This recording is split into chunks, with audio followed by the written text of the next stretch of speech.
Así, el Ministerio Público solicitó que se otorgue el amparo provisional, pues es notoria la existencia de un agravio causado por el acto que ocasiona el acto reclamado.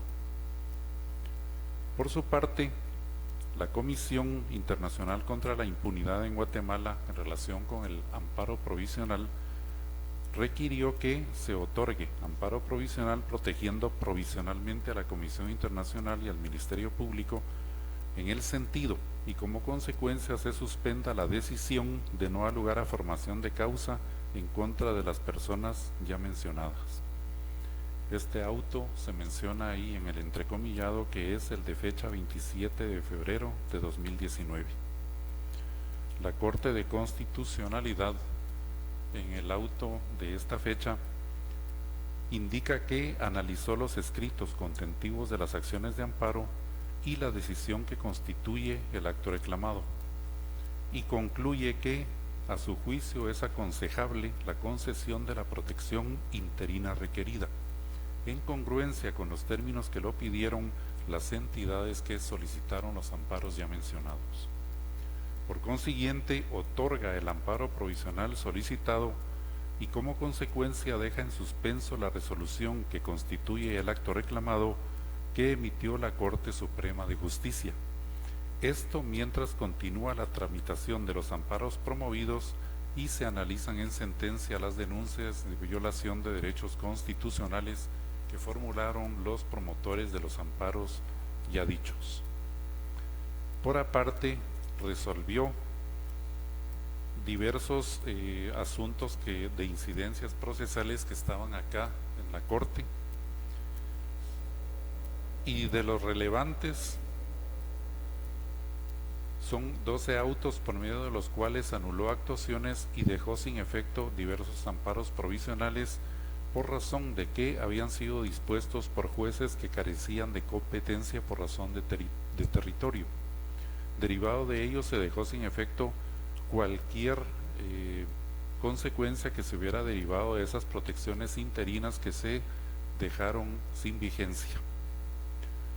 De los amparos provisionales que habían sido otorgados, estos fueron a favor de Juan Martínez Méndez, candidato a alcalde del municipio de Magdalena Milpas Altas del departamento de Zacatepeques; Pedro Guillermo Cardona Vázquez, candidato a alcalde de San Cristóbal Cucho del departamento de San Marcos; Mario Jerónimo Rivera López, candidato a alcalde de Santa Cruz Muluá del departamento de Retaluleu; y Edgar José García Monroy, candidato a alcalde de Patulul, Suchitepeques. Estas son las decisiones que emitió en esta fecha la Corte de Constitucionalidad. Muchas gracias, doctor Guzmán, por el orden como se lo solicitamos y ustedes amablemente accedieron. Vamos a tener su intervención con las preguntas en el orden que proporcionaron su nombre. Está la señorita Miriam con el micrófono allá, pero lo toman por favor si son tan amables. Iniciamos por favor con el periodista Francisco Pérez de Emisoras Unidas. Buenas noches, doctor Martín Guzmán, y solo quisiera conocer cómo quedó en el caso de la votación relacionado al amparo de la Unidad Nacional de la Esperanza, y también en cuánto tiempo deberá realizar la Corte Suprema de Justicia esta acción. Digamos que el de ayer se dio un periodo de 5 días, por ejemplo, en el de Felipe Alejos. Si en este también existe esta temporalidad y también la notificación respectiva, cuándo se estará realizando a las partes, en este caso involucradas, que son los 4 diputados, la candidata y también otras involucradas, que deberá responder. Sí, la decisión se emitió con 4 votos coincidentes en la decisión de otorgar el amparo provisional de los magistrados Mejía Orellana, Porras Escobar, de Mata Vela y Fernández García. Voto razonado disidente del magistrado Neftalí Aldana Herrera, quien requirió que se hiciera constar en esta conferencia que su voto razonado disidente es coherente con otros votos razonados disidentes que ha emitido en casos anteriores, en casos de índole similar. La decisión deja en suspenso el acto reclamado, que, como mencioné, es el rechazo liminar de las diligencias de antejuicio que en su oportunidad emitió la Corte Suprema de Justicia, estas diligencias de antejuicio, como hacía mención, planteadas o entabladas contra los ciudadanos Sandra Torres, Jairo Flores, Julio Iscamey, Karina Paz y Jorge Vargas. Hasta la decisión solo llega en congruencia con lo que pidieron el Ministerio Público y la Comisión Internacional contra la Impunidad en Guatemala, solo llega hasta dejar en suspenso el acto reclamado. No hay más efectos positivos, puesto que solamente se deja en suspenso, mientras la tramitación de los amparos continúa acá en la sede del Tribunal Constitucional y concluye cuando la sentencia se emita, la sentencia que corresponde. Por favor, la periodista Dulce Rivera, de Guatevisión. Buenas noches, secretario. Si nos pudiera ampliar un poco esto, esto quiere decir que el expediente de antejuicio regresa a la Corte Suprema de Justicia para que se conozca de nuevo, o simplemente se deja así en suspenso la resolución de la Corte Suprema de Justicia de dejar o de rechazarlo en limine. Se deja en suspenso y las diligencias de antejuicio quedan acá en la Corte por razón de esa decisión. Y como dice el auto respectivo, la suspensión se mantendrá mientras dure la continuación del trámite de los amparos y se emita la sentencia que corresponde. Periodista Eduardo Perea, de Radio Sonora.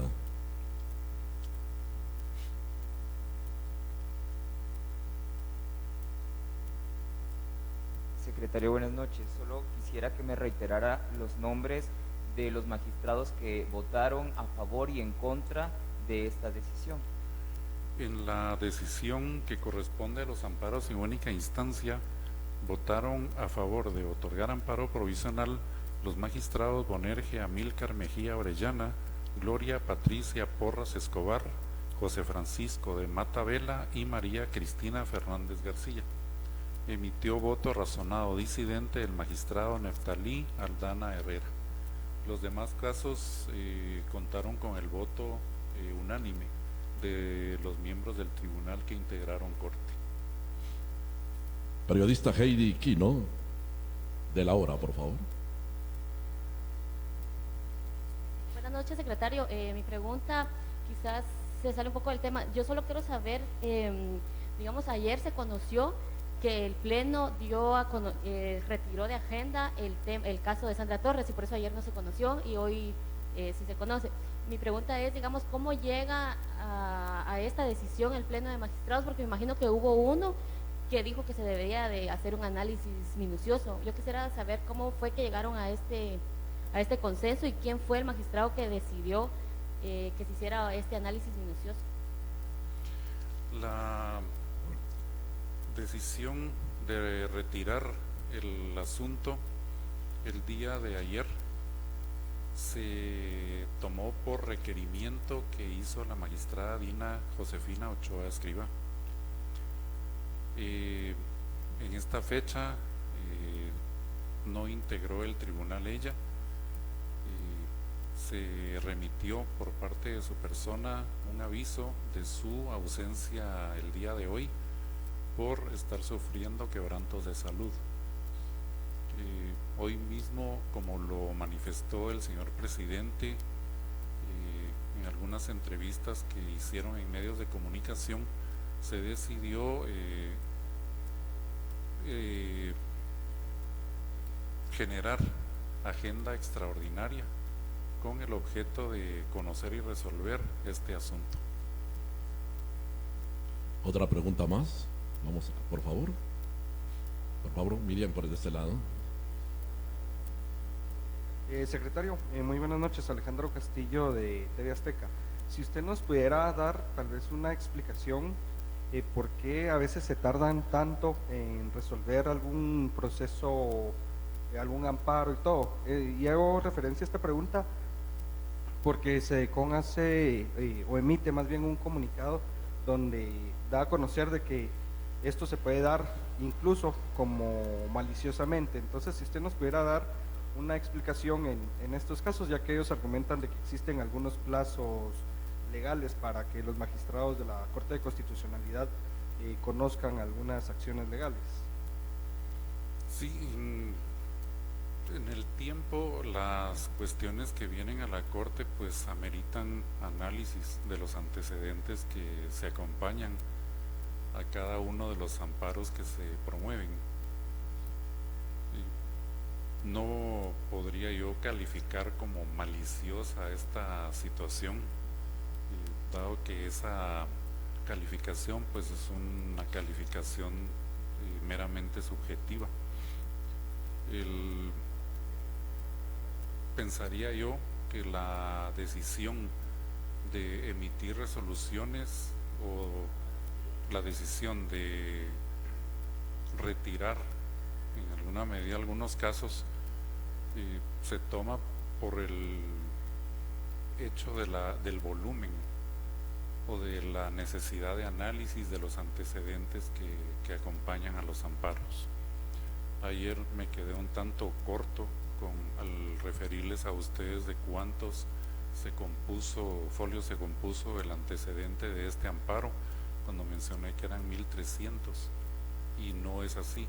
El amparo, los antecedentes cuentan con 15.881 folios. Obviamente tampoco es un análisis de los 15.000 folios, pero sí se hace de los apartados conducentes que permiten al tribunal arribar a conclusiones como la que emiten hoy. Buenas noches nuevamente, secretario. Solo para que quede claro más para la audiencia, el hecho de que, yendo en el tema relacionado a Sandra Torres, que la Corte Suprema no deberá conocer en estos momentos entonces nuevamente este antejuicio, sino que hasta que termine el proceso aquí en la Corte de Constitucionalidad, o si nos pudiera ampliar más detalles en ese tema, si fuera tan amable. Sí, de acuerdo con las particularidades del caso y en congruencia, como mencioné, con las solicitudes expresas que formularon en los escritos iniciales de amparo el Ministerio Público y la Comisión Internacional contra la Impunidad en Guatemala, la Corte de Constitucionalidad llega a determinar que, en efecto, hay circunstancias que hacen aconsejable otorgar el amparo provisional solicitado. Así lo decide. Sin embargo, como mencioné, en congruencia con las solicitudes expresas que externaron las entidades amparistas, la Corte llega únicamente a dejar en suspenso la vigencia del acto reclamado, y lo hace en el sentido de mantener esa suspensión mientras continúa el trámite de los amparos hasta arribar a la conclusión con la emisión de la sentencia respectiva. Es el único efecto que se precisa en el auto. Gracias, secretario. Buenas noches, José Martínez, TN23.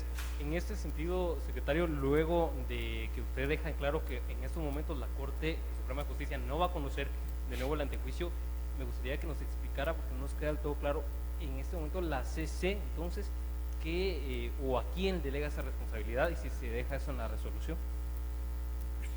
La responsabilidad la podría asumir o debería asumirla la Corte Suprema de Justicia como autoridad enunciada, dependiendo de que cuando esta Corte emita la sentencia respectiva, pudiera ser que allí, al otorgar amparo definitiva, si esa es la conclusión, ahí habría efectos positivos que sí correspondería cumplirlos a la Corte Suprema de Justicia en los plazos que la ley esta Corte pudiera fijar al momento de emitir esa sentencia, siempre y cuando, como digo, en la sentencia se arribe a la conclusión de que es procedente otorgar el amparo en definitiva que pidieron ambas entidades. Otra consulta, en este caso entonces, ¿cuánto tiempo aproximadamente podría tomar la Corte de Constitucionalidad en otorgar un amparo en definitiva a estas instancias que solicitaron pues, el mismo? Vea, nosotros como en la Secretaría General recibimos el expediente hoy y estaremos prestos a efectuar las notificaciones correspondientes. Dado que hay lugares que permanecen cerrados por el día y el fin de semana, es posible que las notificaciones concluyan el día lunes. A partir de allí inicia un plazo de 48 horas por medio de los cuales se concede audiencia a los solicitantes de los amparos, al Ministerio Público y a los terceros interesados, que en este caso se determinó que eran la señora Sandra Torres, el señor Jairo Flores, el señor Julio Iscamey, la señora Karina Paz y el señor Jorge Vargas. Una vez concluido ese plazo de 48 horas y habiendo recibido la contestación de las audiencias, se abre un periodo probatorio de 8 días. Una vez concluido ese periodo probatorio, se concede una segunda audiencia y podría haber allí la posibilidad de que alguna de las partes pida una audiencia pública. Una vez concluida esa fase de la audiencia pública, si es que la piden, o concluida la fase de la segunda audiencia, ya la Corte está en la posibilidad de emitir la sentencia respectiva. Estamos hablando aquí, por de pronto, con el trámite de 15 días a partir del lunes, y una vez concluido esto, ya la Corte estará en la posibilidad de emitir la sentencia. Ahí sí no aventuraría yo a dar un plazo, puesto que tendrá que prepararse la ponencia por parte de a quien se le adjudicó por sistema el caso.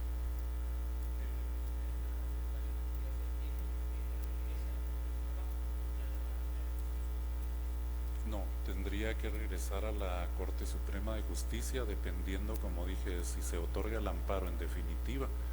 Obviamente los efectos positivos allí serían de ordenar a la Corte la emisión de una nueva resolución.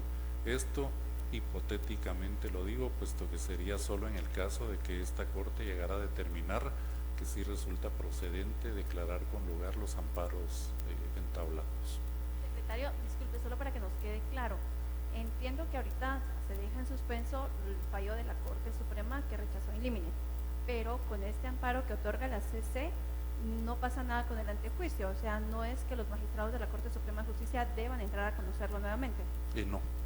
No se precisó como efecto ese, de devolver las actuaciones a la Corte Suprema de Justicia y que la Corte Suprema, este órgano jurisdiccional, emita nueva resolución. Como dije, esto será en el momento en que se emita sentencia, y si la Corte otorga amparo definitivo, pues ahí habría efectos de esa índole.